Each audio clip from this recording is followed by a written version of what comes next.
Tugan, iksaon samtang nag-worship ka ba? Kanang ipakita ko sa Ginoo sa mga panginahanglan. Nato diri ba?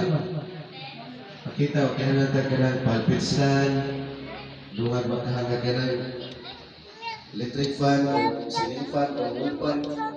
Hallelujah, Ginoo. Sa ulo na ko.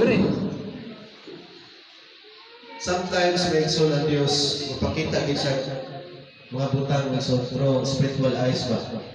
Ipakita ito mga panginahanglan. Yung sa yung ganito pagdalungan yung kalumugta sa panginahanglan. Ipakita ka mo sa ginawa. Nga alimuutan, kaya ceiling fan, electric fan, wall fan, or yan lang usap ta may exalt o pulpit stand. Tawag kayo sa magbasa sa pagkitsin. Luya, pwede kami pati pag-aas ng Biblia. Dungo. Ato na kipre may exalt, wala mo service Ginoo nga. Ihatag na sa Ginoo. Amen. Hallelujah. Marong sa kami. Ato na yung exalt, doon natin pulpit stand magamit. Dire, uksapan pa ng mga panginahanglan. The Lord is the great provider. Exalt basta na ipakita ang Ginoo pananahon, doon natin siya buhaton. Amen. Naging siya buhaton tigas ng panginahanglan.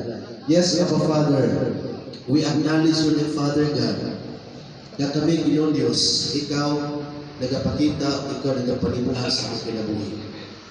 I pray, Father God, even upon our needs, Lord, dapat Ginoo. Materially, Father God, Lord, provide, O God, sa pinahanglan Ginoo. Amen. Ikan man sa pulpit stand, Ginoong Diyos, ceiling fan, wall fan, or stand fan, O God, in the name of Jesus.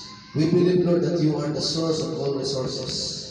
One thing, Father God, yung kinahanglan is to command the blessing to come, Father God. In the name of Jesus, bless upon blessing. Mapayang nadapit comfort in Jesus' name. Amen. Lord, salamat kayo mo yung nadapit, O God. Ay mo gihandap, labi na ang mga kalagi nadapit, O Diyos, nag-awas-awas na. And we pray, Lord, ang church believing, O Diyos, mahuman kini sa inyong pinasahin na pamahagi. And your provision, O God, your blessing, O God, breakthrough, O God, may tabo na dapat. Amen. Thank you, Lord. Lubog kiwaya ka niyo lamang in Jesus' name. Amen. O, may exalt at ulit ng Bible. Padahil sa mga Bible at ulit ng Bible sa book of Hebrews, chapter 1, verse 8.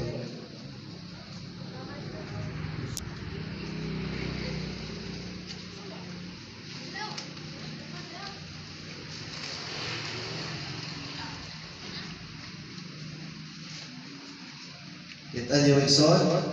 Hebrews chapter 1 verse 8. Iyon diri apan bahin sa iyang anak ningon ang Dios. Ang imong trono o Dios mulungdan hangtod sa kanturan. Ugubad sa hustisya maghari ka sa imong gariyan. Let's pray. Yes, our Father, gihugin ko Ginoo. Amen. Wala ko'y mahimong wa ka ugan. Hallelujah. I pray, Lord, matagpulong mo mula sa baba, ikan niya kalimutan. Ikan sa nagdag iya sa Espiritu Santo. Hallelujah. Na mahimong usab sa inabuhi sa mga katawhan o kaming tanan ugan mo tubo pa sa pagtuo na nakakalimo. Hallelujah. I pray, Lord, na dili ako ilang makita kung dili ang imong himaya. Amen. Kutob sa makadugog sa magpulong kayong Ginoo, mapanalaginan o Diyos, o dili usab kami makapamahuli ugan kahawang ikan sa pinanglan sa espirituhan o pagkakas. I declare, Father God, victory Ginoo na ikabutang magatuhon sa ikong mapulo in Jesus' name. Amen. Ikutang glory. Thanks, Lord. Uspod kong basa ang word of God. Siguro natin mabantayan rin na ang amahan nagsimba po sa iyang anak. O nagtawag sa Diyos na ito siya na ani nga verse. Uspod ko, Hebrews chapter 1 verse 8, yun rin. Apan bahin sa iyang anak, miingon ang Diyos. No? Miingon ang Diyos. Ang imong trono Diyos. Siya mismo nagsimba siya anak. Under the Father. No?